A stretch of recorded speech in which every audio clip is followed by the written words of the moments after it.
أعوذ بالله من الشيطان الرجيم بسم الله الرحمن الرحيم السلام عليكم ورحمة الله وبركاته. الحمد لله إن الحمد لله نحمده ونستعينه ونستغفره ونعوذ بالله من شرور أنفسنا ومن سيئات أعمالنا. من يهده الله فلا مضل له ومن يضلله فلا هادي له.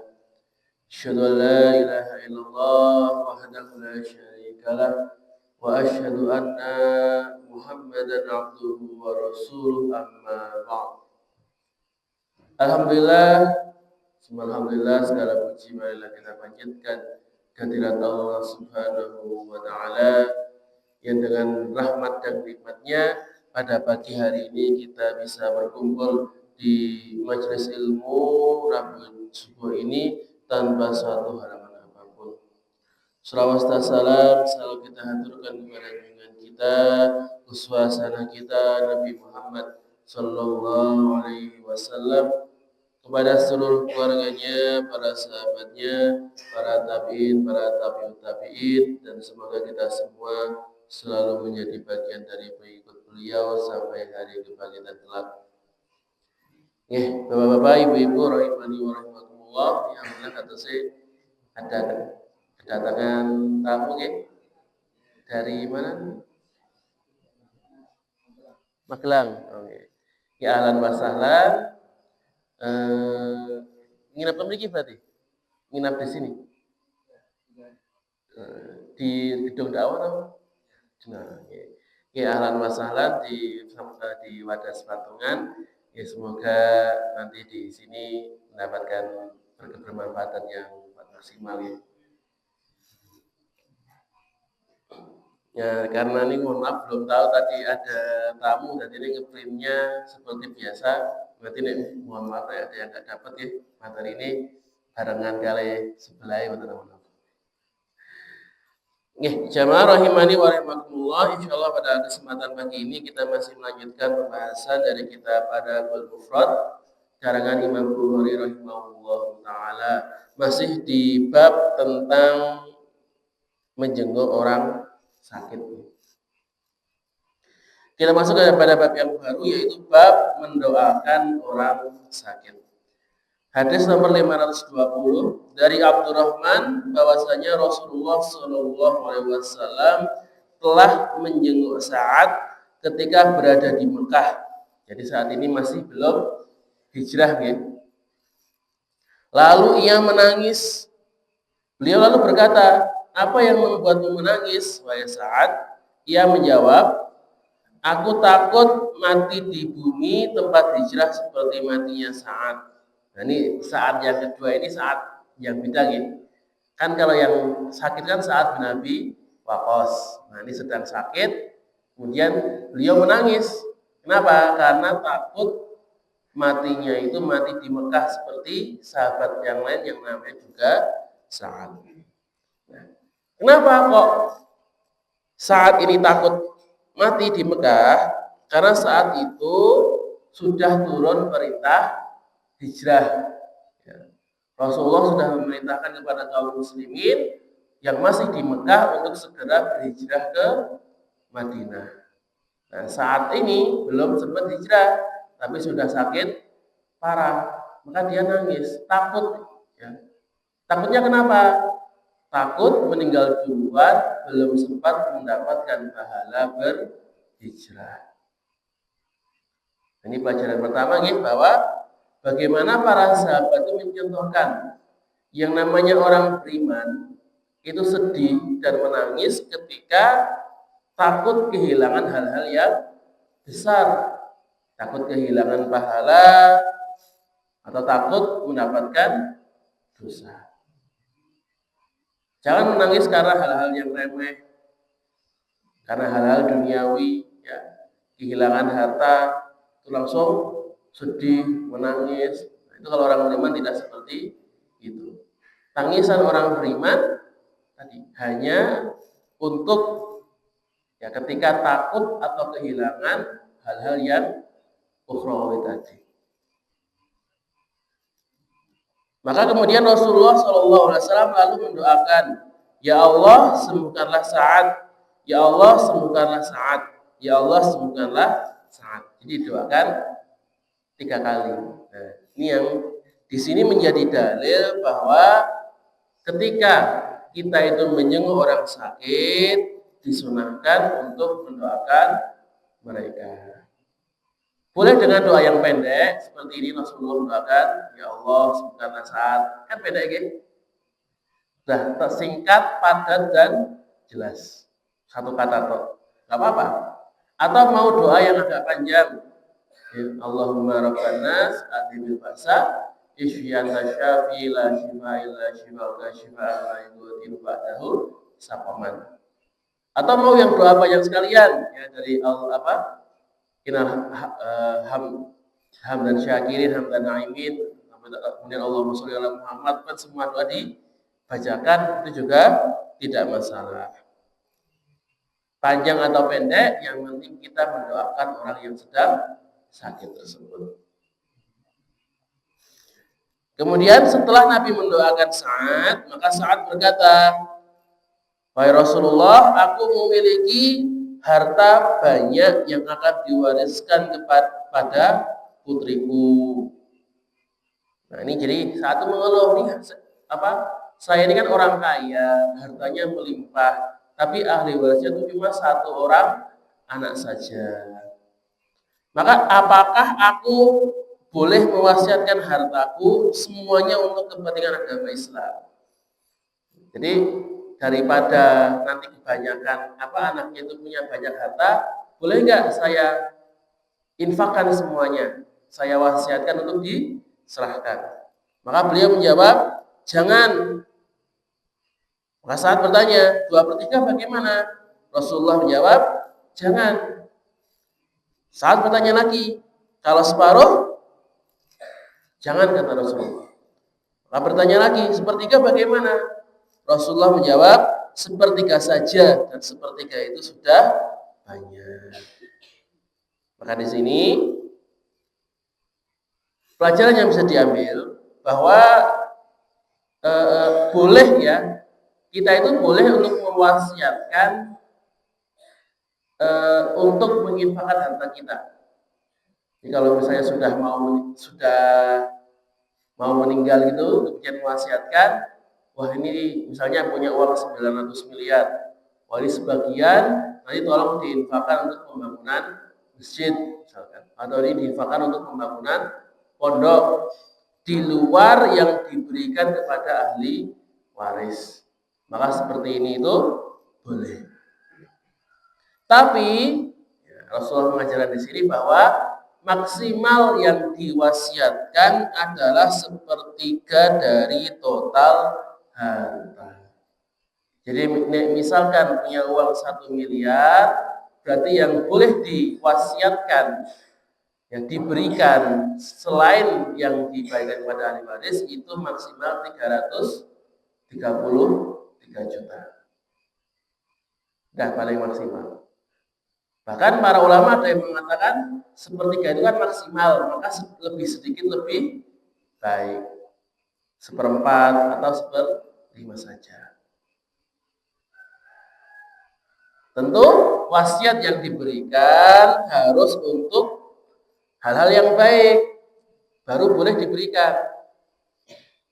Tadi misalnya wasiatnya untuk bangun masjid, untuk bangun pondok, untuk kegiatan di gedung dakwah, nggak apa-apa dikasihkan. Tapi ini mohon maaf, wasiatnya untuk yang hal-hal yang buruk, maka tidak boleh dilakukan. Contohnya ada orang, kalau bapak meninggal, sebagian itu dibuat ke sesajen, atau mungkin tolong nanti kubur saya bapak wasiat supaya kuburnya itu ditinggikan, dibangun rumah gitu cukup ya. Dibuat bangunan permanen. Nah, seperti kan atau misalnya minta tolong nanti uangnya buat beli undian nomor. Nah, kalau wasiat-wasiat yang jelek ya, wasiat yang untuk bermaksiat seperti ini yang melanggar syariat, maka tidak boleh dilakukan. Tapi kalau wasiatnya itu untuk hal-hal yang bermanfaat ataupun hal-hal yang mubah pun tetap harus dilakukan. Nek mubah itu misalnya nanti tolong itu kan bapak punya paman, punya saudara. Kan kalau dalam ahli waris, kalau misalkan bapaknya ada, anaknya ada, istrinya ada, maka yang dapat cuma itu toh, orang tua, istri dan anak. Saudara itu tidak dapat. Nah ini bapaknya kasihan, ini saudaranya banyak yang miskin. Ya udah nanti tolong sebagian harta ada yang diberikan kepada saudara-saudaranya. Nah, ini kan mubah. Seperti apa ini tetap kalau wasiat yang baik seperti ini tetap harus dijalankan. Tapi tadi maksimal hanya sepertiga, tidak boleh lebih. Kenapa kok hanya sepertiga? Nah, nanti dijelaskan di bagian selanjutnya. Rasulullah bersabda, pemberianmu dengan hartamu itu termasuk sedekah. Nafkah yang engkau keluarkan untuk keluargamu itu juga termasuk sedekah. Apa yang dimakan istrimu dari makananmu itu termasuk sedekah. Jadi di sini Rasul menekankan, kadang-kadang orang itu ketika mendengar kata sedekah, pemahamannya itu apa? Memberikan makanan kepada orang miskin, merawat anak yatim, infak di masjid, infak di panti, masukin uang ke lalismu. Kan pahamnya itu nggih mendengar kata infak, mendengar kata sedekah. Padahal kata Rasulullah, nafkah yang kita keluarkan, uang yang kita keluarkan untuk makan anak kita, ya untuk nafkah istri kita, itu juga termasuk sedekah. Bahkan dalam hadis lain Rasulullah bersabda, 1 dinar ya, yang dikeluarkan untuk menafkahi keluarga itu pahalanya lebih besar dibandingkan 1 dinar untuk memerdekakan budak, lebih besar dibandingkan 1 dinar untuk memberi makan orang miskin. Karena memberi nafkah itu hukumnya wajib, sedangkan sedekah itu hukumnya sunnah. Maka wajib itu derajatnya lebih utama, pahalanya lebih besar dan lebih diutamakan dibandingkan yang sunnah. Maka jangan sampai ya ada orang kok yang dia itu sama orang lain tuh begitu murah hati. Ya. Kalau orang miskin minta dikasih, proposal datang langsung dikasih. Tapi kalau anaknya minta itu pelitnya bukan main. Ini jangan sampai. Kemudian beliau melanjutkan, sesungguhnya engkau meninggalkan keluargamu dalam keadaan baik dan berkecukupan itu lebih baik daripada engkau meninggalkannya dalam keadaan menggantungkan diri pada orang lain. Nah, di sini kata Rasulullah. Jadi lebih baik kita itu meninggalkan warisan yang banyak sehingga anak cucu kita itu hidup dalam kecukupan. Jadi bisa menjaga kehormatan dirinya, nggak perlu minta-minta sama orang, nggak perlu mengandalkan bantuan orang lain. Daripada kok tadi hartanya itu diinfakkan semua, kemudian anaknya nggak punya apa-apa.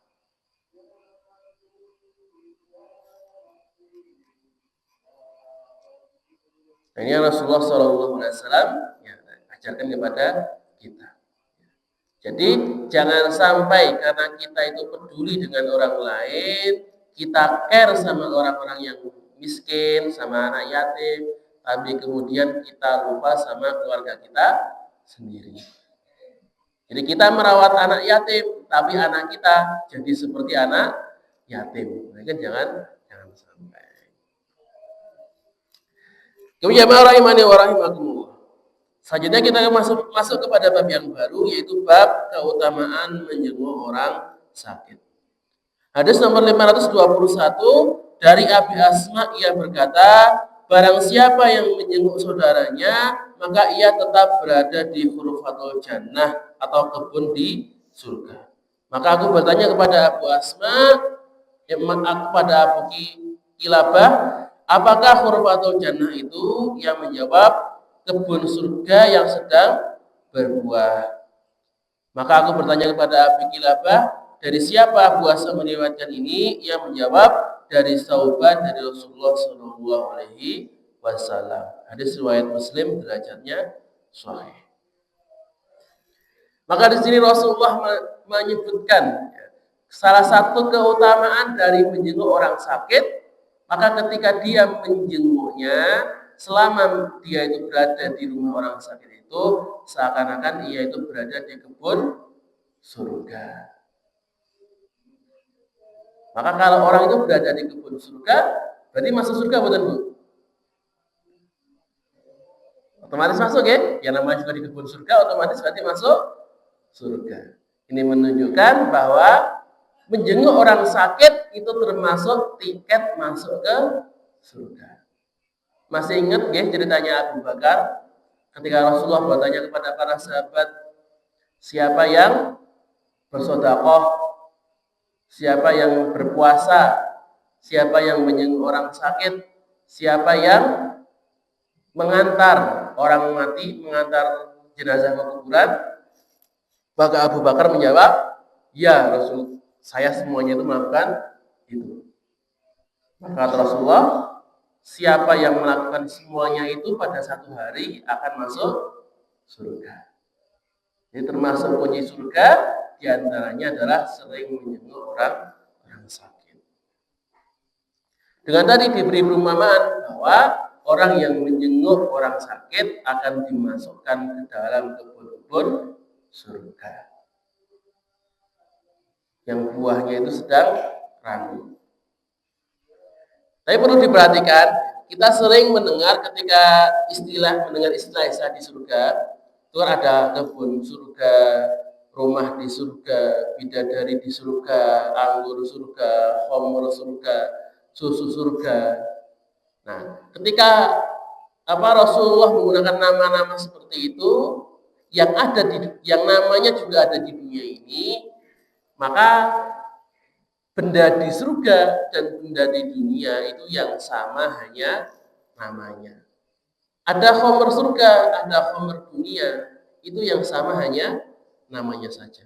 Tapi bentuknya itu sangat jauh berbeda. Karena surga itu, kata Rasulullah, itu di luar bayangan manusia. Maka apapun yang bisa kita bayangkan itu bukan surga. Surga itu jauh lebih dari itu. Maka ketika kita punya bayangan ketika mendengar surga, ada bayangan wanita tercantik, rumah termegah, taman terindah, sungai paling jernih, makanan paling enak, aroma paling wangi. Surga itu jauh berlipat ganda lebih baik daripada apa yang kita bayangkan tadi.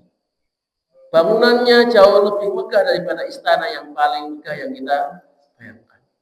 Bidadari surga itu jauh lebih cantik dibandingkan wanita yang paling cantik yang pernah kita tahu. Jadi ketika Rasulullah menggunakan nama-nama yang sama, ya hanya namanya saja yang sama. Jadi kita itu bisa, walaupun tadi tidak bisa membayangkan, paling tidak bisa mengira-ngira. Oh, ini loh maksudnya itu seperti ini. Kemudian bab yang selanjutnya yaitu bab ini bagi orang sakit dan orang yang menjenguknya. Hadis nomor 522, Umar bin Hakam bin Rafi' Al-Ansari berkata, aku mendengar Nabi Shallallahu Alaihi Wasallam bersabda, barang siapa yang menjenguk orang sakit, berarti ia menceburkan diri dalam rahmat Allah hingga apabila ia duduk, ia berada di dalamnya. Hadis riwayat Ahmad dan Ibnu Syaibah, derajatnya sahih. Maka pertama di sini Rasulullah menganjurkan kita untuk menjenguk orang sakit karena Allah itu memberikan rahmat kepada orang yang menjenguk orang sakit tersebut. Bahkan saking banyaknya rahmatnya, itu Allah katakan dia itu menceburkan dirinya. Kan misalnya kita punya air ya Pak. Kan orang itu bisa menceburkan dirinya ketika airnya itu sangat banyak. Minimal seberapa Pak? Sekolah ya, sebak gede itu ya paling minimal untuk bisa menceburkan diri. Dibandingkan kalau sekedar disirami. Kalau disirami kan airnya dikit ya. Paling 1 ember sudah bisa disirami. Tapi kalau menceburkan diri itu harus air yang banyak. Nah, di sini Rasulullah ingin menggambarkan saking banyaknya rahmatnya, saking banyaknya keberkahan yang Allah berikan, itu seakan-akan tadi menceburkan dirinya.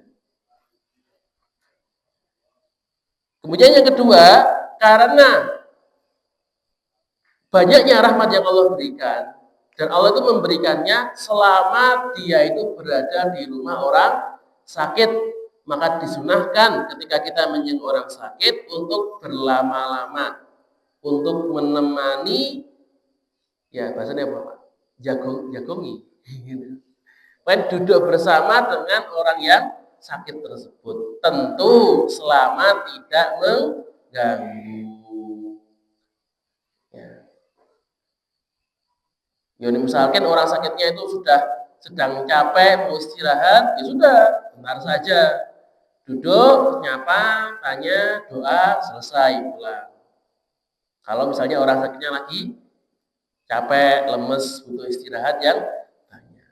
Tapi kan kadang-kadang ada orang yang model sakitnya itu ya sakitnya itu nggak terlalu berat, cuma harus di rumah terus. Misalnya sakit kakinya gitu, jadi kan nggak bisa gerak-gerak. Tapi kan aktivitas masih seperti biasa. Nah, seperti ini kan biasanya orang-orangnya itu bosen gitu di rumah terus. Nggak bisa ngapa-ngapain, nggak bisa dolan, nggak bisa jalan-jalan. Nah kalau seperti ini orangnya paling seneng kalau pas dijenguk itu kan diajak ngobrol, duduk, ngobrol yang lama. Nah kalau seperti ini disunahkan berlama-lama. Karena tadi selama kita duduk bersama mereka, mengobrol dengan mereka, menyenangkan hati mereka, itu Allah akan terus memberikan rahmatnya. Semakin lama berarti semakin banyak rahmat yang Allah berikan. Karena itu selama kita tidak mengganggu orang yang sakit tersebut, jadi disunahkan berlama-lama di rumah mereka. Kemudian bab sholat di dekat orang sakit. Hadis nomor 523. Dari Atha, ia berkata, telah menjengukku Umar bin Sofwan. Ketika tiba waktu sholat, mereka sholat bersama Ibnu Umar 2 rakaat dan ia berkata, kami ini para musafir. Hadis riwayat Abu Razak, derajatnya sahih. Maka pertama di sini menjadi dalil bahwa boleh mengerjakan sholat di tempatnya orang sakit. Tentu ketika di rumah tersebut ada musholanya, ada tempat sholatnya. Jadi misalkan kita kan apalagi kita sedang datang jauh ya. Misalnya orang sakitnya itu adalah saudara kita di Malang misalnya. Kita datang jauh-jauh dari Pamungan ke Malang. Sampai sana itu sudah jam 2. Terus setengah 3 asar ya. Kemudian duduk ngobrol-ngobrol. Nah, sudah masuk waktu asar, maka boleh kemudian, Mas, ini kan waktu asar, tak sholat di sini dulu boleh atau tidak. Kalau misalnya rumahnya ada tempat sholatnya, itu tidak apa-apa. Tentu kalau ada, ya, kalau nggak ada, ya lebih baik mencari tempat sholat yang lain. Kemudian yang kedua, maka di sini menjadi pembelajaran bagi kita bahwa ketika waktu sholat, segeralah untuk mendirikan sholat. Ya. Sebelum tinggalkan seluruh kegiatan, ya, kemudian di-pause dulu, diistirahatkan dulu, kemudian dilanjutkan untuk melanjutkan sholat, melaksanakan sholat terlebih dahulu. Bagaimana para sahabat ini? Walaupun ketika menjenguk orang sakit, ketika sholat, ya sudah, menjenguknya di pause dulu. Sholat dulu, nah setelah sholat baru dilanjutkan ngobrolnya. Maka sama ketika pekerjaan, ketika kita sedang ngarit, ya, nyari ramban di alas. Ketika datang waktu sholat, ya sudah, istirahat dulu, ya, kita menepi, mencari tempat yang datar, yang tidak basah, yang bersih, kemudian wudhu dan sholat terlebih dahulu. Setelah sholat selesai, kita lanjutkan kembali. Jangan menunda-nunda, apalagi mengakhirkan waktu sholat. Karena mengakhirkan waktu sholat, ini sifatnya orang munafik. Seperti yang Allah sebutkan dalam surat An-Nisa, ya. Ketika Allah menyebutkan sifat-sifat orang munafik, diantaranya wa idza qamu ila sholati qamu kusala. Ketika mereka menjalankan ibadah sholat, berdiri untuk sholat, mereka itu malas-malasan. Maka dalam tafsir disebutkan, maksudnya malas-malasan ini adalah mengakhirkan waktu sholat.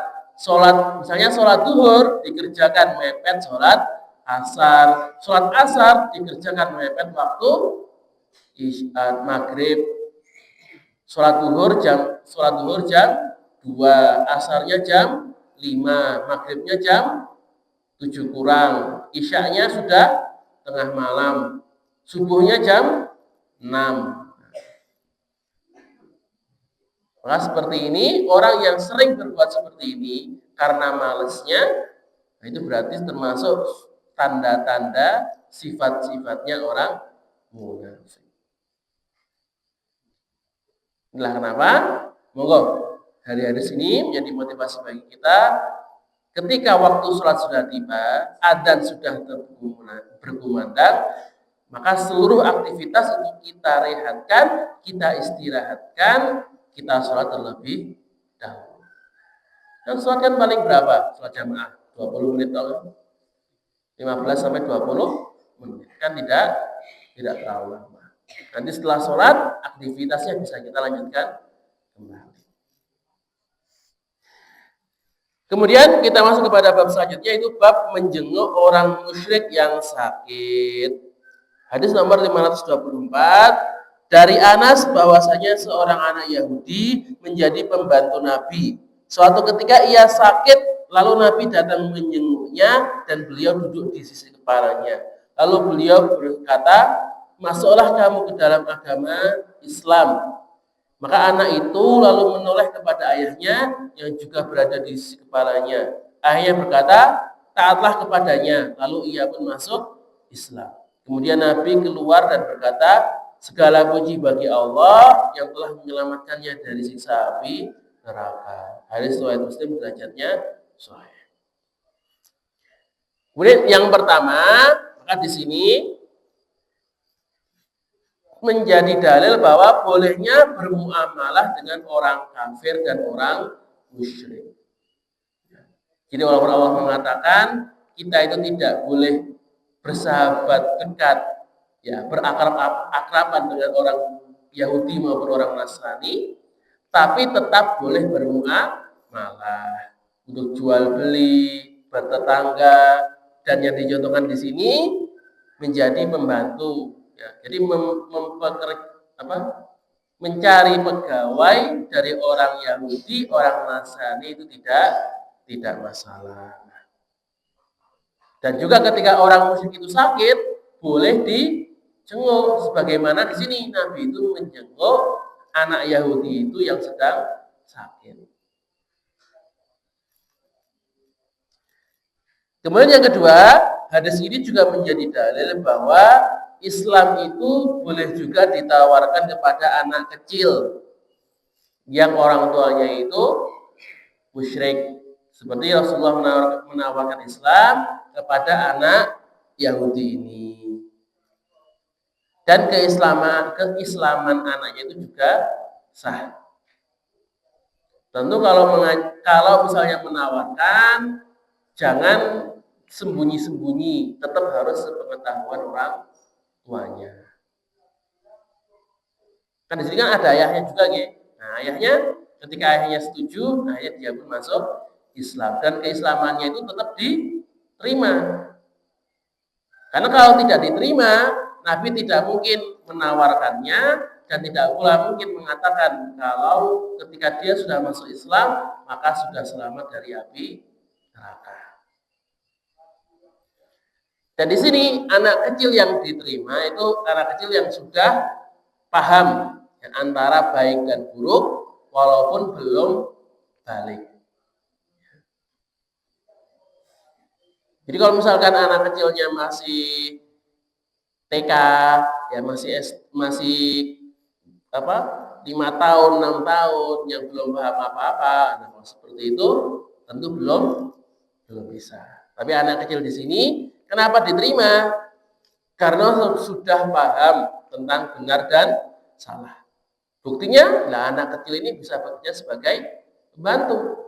Orang bisa bekerja ketika sudah paham tentang hal-hal tersebut. Dan yang ketiga, di sini menunjukkan bagaimana Nabi itu sangat bersemangat ya untuk menyelamatkan seluruh umat dari api neraka. Kapanpun dan dimanapun beliau selalu berusaha untuk menyelamatkan umat sebanyak-banyaknya.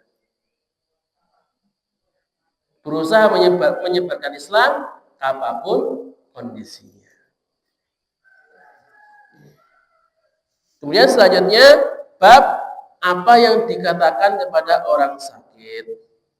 Hadis nomor 525 dari Aisyah, ia berkata, ketika Rasulullah SAW datang ke Madinah, Abu Bakar dan Bilal sedang menderita sakit.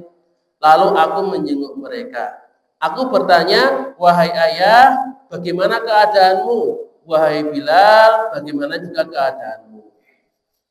Maka di sini, ya, ketika kita menjenguk orang sakit, yang kita ucapkan pertama adalah menanyakan kabar dan kondisinya.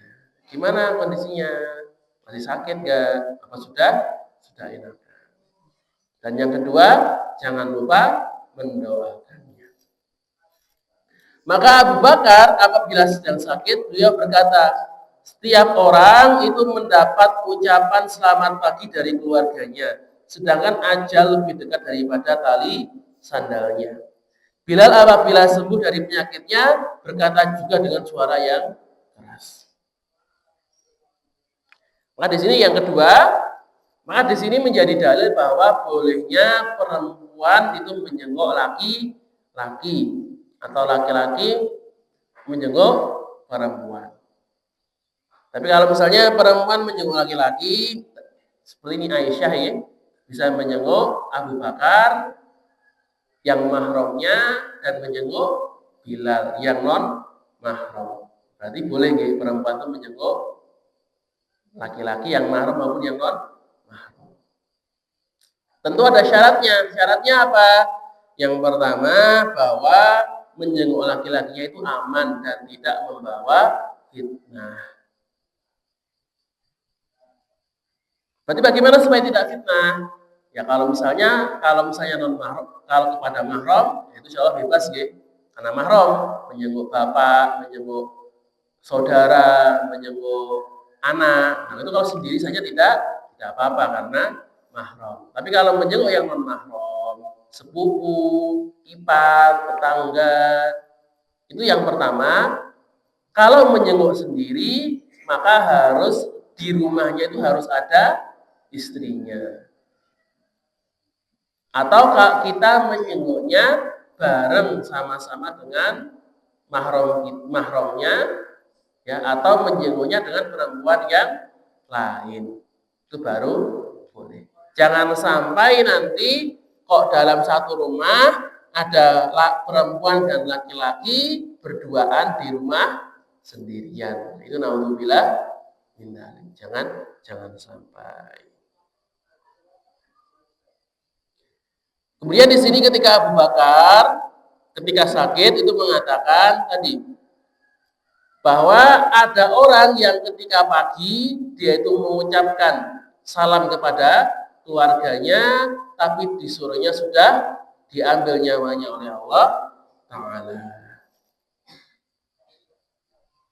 Jadi beliau itu ketika sakit khawatir, ya. Khawatirnya apa? Khawatir nyawanya diambil oleh Allah. Karena mati itu bisa kapan saja. Mati itu bahkan lebih dekat daripada tali sandal kita.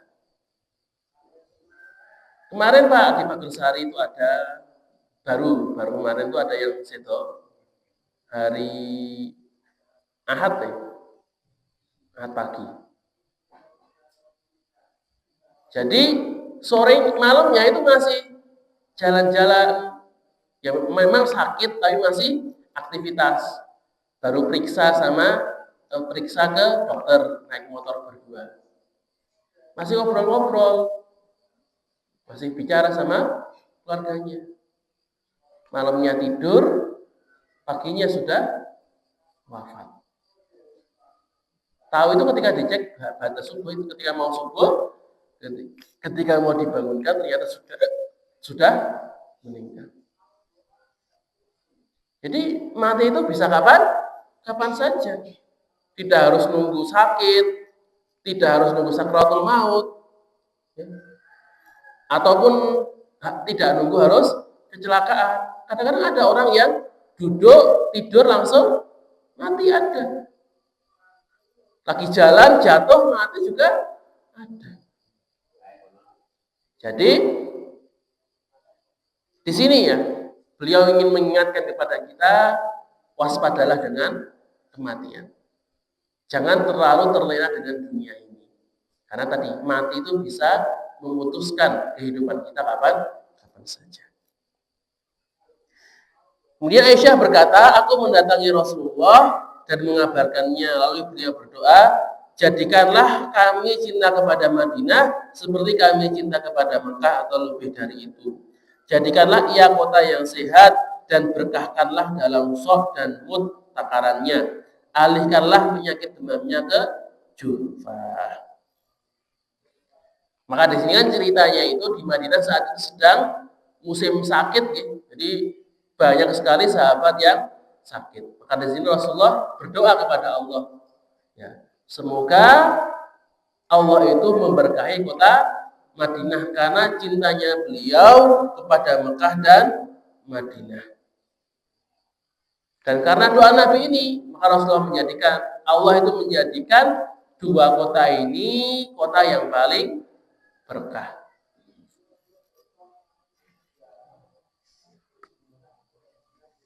Kemudian yang kelima, juga di sini kita diperbolehkan mendoakan kejelekan atau keburukan kepada orang-orang yang kafir yang sedang bermusuhan dengan kita. Jadi kalau misalnya kafirnya sedang berperang, itu boleh kita doakan keburukan. Contohnya kita mendoakan kejelekan kepada Israel. Semoga Israel itu cepat hancur, cepat kalah perang. Ya, semoga umat Islamnya itu menang. Boleh, tidak apa-apa. Kalau sedang berperang. Tapi kalau sedang dalam perdamaian, misalkan tetangga kita yang kafir, mboten bareng, ya Allah semoga tetangga yang kafir ini bangkrut usahanya, jelek keluarganya, mboten. Kalau seperti itu tidak boleh. Maka kenapa kok Rasulullah tadi mendoakan keburukan kepada umat di Jufah tadi? Ya, karena orang-orang kafir di Jufah itu sedang berperang dengan Nabi. Makanya didoakan yang buruk. Kemudian hadis nomor 526 dari Ibnu Abbas bahwa Nabi SAW menyinggung seorang Arab Badui. Biasanya beliau menyinggung orang sakit, beliau berkata tidak apa-apa, semoga itu menjadi penghapus dosa-dosanya itu insya Allah. Nah, ini pernah ya yang kita sampaikan di pertemuan kemarin bahwa di sini menunjukkan kerendah hatiannya Rasulullah. Ya, walaupun Rasulullah itu pemimpin negara, pejabat paling tinggi, beliau itu rela menjenguk masyarakatnya yang paling rendah. Badui itu kan kalau dalam apa masyarakat Arab, Badui itu adalah orang yang paling rendah, cuma di atas budak. Jadi derajatnya budak, orang Badui yang biasa, nah kemudian baru penghuni kota. Jadi termasuk masyarakat yang kalangan bawah, tapi Nabi rela, ikhlas, tawadhu, tidak sombong ya, mau menjenguk orang-orang bawahan tersebut. Ya, bahkan kemudian beliau juga mendoakan kesembuhan kepada orang tersebut. Nah, tapi ternyata orang Badui ini berkata, lah, itu kok menjadi penghapus dosaku? Tidak, wahai Rasulullah, itu adalah penyakit panas yang menimpa seorang kakek tua yang mengantarnya ke alam kubur. Jadi ketika Rasulullah mengatakan, gak apa-apa kok, ini penyakitnya sebagai penghapus dosa. Si Baduinya malah menjawab, sebagai penghapus dosa bagaimana? Ini kan penyakit-penyakit parah ini penyakit-penyakit yang mengantarkan orang itu ke alam kubur. Ini penyakit yang menyebabkan kematian. Jadi si Badui ini ketika didoakan kebaikan, bukannya malah mengamini, bukannya malah bersyukur, bukannya malah berterima kasih, malah membalas dengan ucapan-ucapan yang buruk. Ya, menunjukkan sifat pesimisnya, ya, bahwa dia itu tidak percaya dengan rahmat Allah, dia tidak percaya dengan kesembuhan dari Allah. Maka Nabi berkata, kalau begitu demikianlah doanya. Ya sudah, kalau kamu tidak mau berdoa yang baik, malah berprasangka yang buruk, ya sudah, biarkanlah prasangka buruk itu yang terjadi. Dan benar, ternyata dia sakit sorenya, paginya sudah meninggal dunia. Karena dia pikir sakit ini akan mengantarnya ke alam kubur, akan membuat dia mati. Ya sudah, mati beneran. Maka ini menjadi pembelajaran bagi kita. Hati-hati dalam berbicara, dalam berharap, dalam berdoa. Karena Allah itu ada dalam prasangka hambanya. Ketika kita mengharapkan yang baik-baik, berdoa yang baik-baik, insya Allah Allah akan memberikan kebaikan kepada kita. Tapi kalau kita malah mengharapkan yang buruk, pikiran kita itu diisi dengan rasa pesimis, ya, rasa tidak percaya, rasa putus asa, ya sudah, Allah pun akan memberikan keburukan seperti yang kita bayangkan. Karena itu pentingnya menjaga mindset. Mindset apa? Mindset sebagai orang yang bersyukur. Orang yang selalu mengharapkan kebaikan. Orang yang selalu melihat bahwa di setiap musibah itu ada balasan, ada hikmah yang Allah siapkan. Maka ketika kita punya pikiran seperti itu, Allah pun memberikan kebaikan yang seperti yang kita harapkan. Tapi kalau kita malah putus asa, hanya melihat keburukannya, hanya melihat kejelekannya, ya sudah, kejelekan itulah yang juga Allah berikan. Oke, jamaah rahimani wa rahimakumullah, sudah masuk waktu syuruk ya, masih 3 menit lagi, nanti 5:18. Sebelum saya tutup, monggo ada pertanyaan terlebih dahulu. Sebenarnya masih ada satu hadis, nanti insya Allah akan kita lanjutkan di pertemuan berikutnya untuk hadis ini. Wah, ada pertanyaan, Ibu? Bapak-bapak? Tidak ada? Ya, kalau tidak ada, monggo bisa sambil dinikmati hidangan yang sudah disiapkan. Nanti jam 5:18 bisa sholat syuruk. Aqal qouli hada, jika ada salah kata, maka datangnya dari diri saya sendiri dan saya mohon maaf sebesar-besarnya. Dan jika ada kebenaran, maka datangnya dari Allah Subhanahu wa taala, dan semoga kebenaran ini bisa kita terapkan dalam kehidupan kita sehari-hari. Bila taqi wal hidayah wa ridha wal inayah. Nun wal qalami wa yahsum mustabiqul khairat. Subhana rabbika rabbil izzati amma yasifun.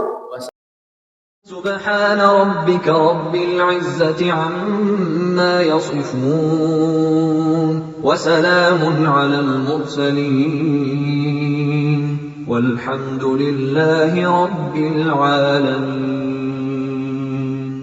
صدق الله